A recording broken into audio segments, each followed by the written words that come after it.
միջազգային ներդրողները գալիս են մեզ մոտ առաջարկներով, որ Հայաստանի հյուսիսով անցնող ավտոճանապարհները վճարովի դարձնենք բեռնատարների համար, որովհետև այդ ճանապարհը պարզվում է ամենակարճ ուղին է կենտրոնական Ասիայի եւ Եվրոպայի միջով։ Մենք դա չգիտեինք, բայց հիմա պարզվում է Տավուշի մարզով, Լոռու մարզով, Շիրակի մարզով անցնում է ամենակարճ ճանապարհը արևելքի եւ արևմուտքի միջև։ Եվ սա բացառիկ հնարավորություն է, սա բացառիկ հարստություն է։ Ես ասում եմ, որ մենք միշտ մեզ ասել են, որ Հայաստանը ունի ահավոր վատ, սարսափելի աշխարհագրական դիրք, եւ մենք հիմա ձեզ հետ միասին եւ ձեր աջակցությամբ փոխել ենք Հայաստանի աշխարհագրական դիրքը, որովհետև հիմա ամբողջ աշխարհը ընդունում է, որ Հայաստանի Հանրապետությունը ունի հնարավոր ամենալավ դիրքը, որովհետև Հայաստանը աշխարհի ծայրամասի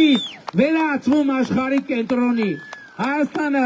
հակամարտության փակուղուց վերածվում խաղաղության խաչմերուկի։